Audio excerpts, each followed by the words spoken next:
Assalamualaikum warahmatullahi wabarakatuh. Kami dari kelompok 2 Observasi Anak dengan Spektrum Autis.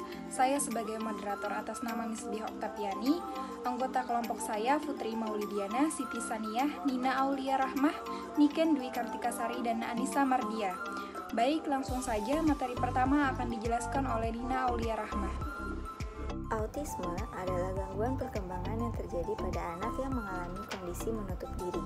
Gangguan ini mengakibatkan anak mengalami keterbatasan dari segi komunikasi, interaksi sosial, dan perilaku. Istilah autism berasal dari kata autos yang berarti diri sendiri dan isme yang berarti aliran. WHO International Classification of Diseases mengartikan autism yang secara khusus yaitu childhood autism atau autism masa anak-anak sebagai adanya keabnormalan dan atau gangguan perkembangan yang muncul sebelum usia 3 tahun dengan tipe karakteristik tidak normalnya 3 bidang, yaitu interaksi sosial, komunikasi, dan perilaku yang diulang-ulang. Latar belakang observasi, anak dengan spektrum autis adalah gangguan perkembangan yang secara umum tampak di 3 tahun pertama kehidupan anak. Gangguan ini berpengaruh pada komunikasi, interaksi sosial, imajinasi, dan sikap. Wright 2007-4. Anak dengan gangguan autisme harus mendapatkan penanganan khusus. Hal ini dikarenakan anak autis mempunyai perkembangan dan karakteristik yang berbeda dengan anak yang lainnya. Oleh karena itu, maka latar belakang dari observasi kami ini bertujuan untuk memperoleh pengetahuan bagaimana gejala, perkembangan, dan penanganan yang diberikan kepada anak dengan spektrum autis serta layanan intervensi yang diberikan oleh guru dan orang tua selama masa COVID-19 ini. Selanjutnya itu adalah tujuan kegiatan observasi. Jadi, observasi kami ini bertujuan untuk mengetahui karakteristik anak dengan spektrum autis dan bagaimana anak dengan spektrum autis berinteraksi dengan lingkungan sekitar mereka. Selanjutnya itu untuk memenuhi tugas mata kuliah anak dengan spektrum autis dan juga untuk mengetahui bagaimana pembelajaran bagi anak autis selama masa pandemi ini. Yang terakhir, mengetahui layanan intervensi yang diberikan guru dan orang tua dalam membimbing anak dengan spektrum autis. Adapun pelaksanaan observasi yang kami lakukan bertempatan di Jalan Ahmad Yani, kilometer 20, Landasan Ulin Barat, Kecamatan Liang Anggang, Jalan Sukamara, Gang 4A, nomor 13, RT 1, RW 2, Landasan Ulin Utara, Liang Anggang, Kota Banjarbaru. Tanggal Selasa 20 April 2021 pukul 10 hingga 1 WITA. Observer 6 orang. Biodata anak, nama Firza Hari Setiawan, tempat tanggal lahir 20 Juli 2019, umur 11 tahun, kelas 5, alamat Jalan Sukamara, Gang 4A, nomor 13 RT 1 RW 2, Landasan Ulin Utara, Liang Anggang. Mata pelajaran favoritnya matematika dan bahasa Inggris.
kendalanya itu di bang ya itu tadi kadang saya mana modul saya belum siap gitu aja. Pokoknya jujur kalau lewat WA lewat apa nggak ini rasanya kayak gitu loh.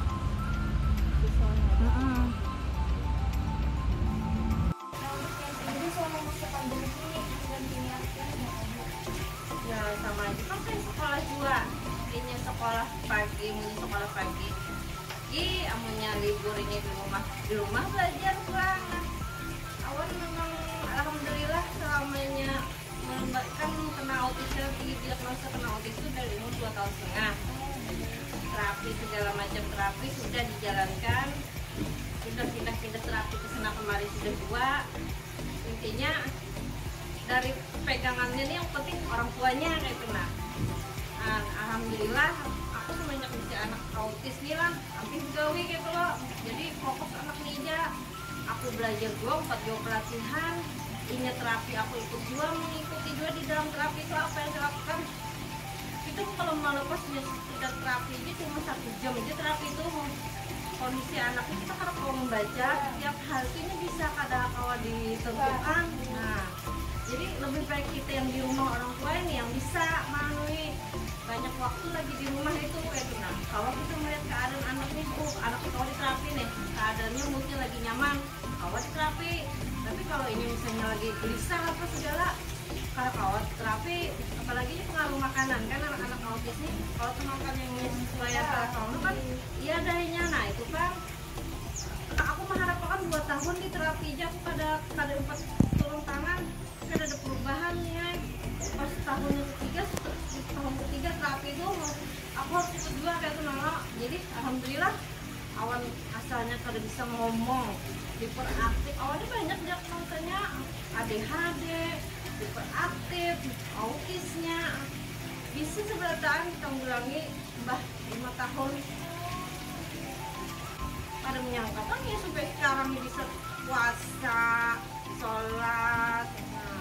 Cuma terawih sih gue lagi antar mampu lagi nya kali pertama gue itu uyuh jernya kakaknya kan uyuh jernya. Nah bisa sholat, bisa baca doa, itu doa pendek bisa. Coba alhamdulillah istilahnya aku melihatnya dari orang tuanya juga yang penting gitu. Kalau cuma mendukung iya, jadi sekolahnya cuma memberitahu apa yang harus diterapi oleh anak nih. Kita orang tua yang jalankan pulang di rumah kayak itu mengulang lagi. Ada kendala kan sama ya kayak itu biasa aja kan, gimana kasihan sosialisasinya aja karena ada kawan. Jadi itu aja di rumah aja mamanya aja yang diri khasnya. Kalau di sekolahan kan bisa bersosialisasi dengan orang gitu. Ada sarana-sarana Bu dalam mengajari anaknya agar kena disamping dari sekolah jadi biasa itu kan intinya komunikasi itu sama guru yang nyatanya kan guru nih tiap tahun berubah-ubah lain-lain. Jadi untuk tahun akan datang tuh ini menyesuaikan lagi pulang guru yang satu ini dengan yang anak ini kayak gitu. Nah, misalkan membuat rencana nah itu kan ada bikinan ikutin hanya kayak apa lagi latihan tuh misalnya dari kelas 1, kelas 2, kalau yang dari kelas kecil kelas 1 sampai kelas 3 nya dilepas. Iya. Kalau kelas besar kan mulai dari kelas 5 mungkin kelas 6 ikut dia kan untuk persiapan ujian ya. Ada tahu lagi itu aja Bang kendalanya anaknya, jadi tiap naik kelas tuh lain tuh lagi gurunya jadinya. Nah kadang ada yang pada cocok kemandirannya lawan guru ini bingung jadinya karena ngerti kayak gitu. Nah itu aja kendalanya dari segi pelajaran tergantung anak masing-masing, lain-lain akademiknya kan ini tahannya cocoknya belajarnya ini kayak itu. Nah tingkatannya lain-lain pelajarannya anak autis nih jangan disamakan dia sama kelas 3 sama pelajarannya itu kalau kau Pak sekolah kemampuannya beda-beda. Iringi dulu di TV.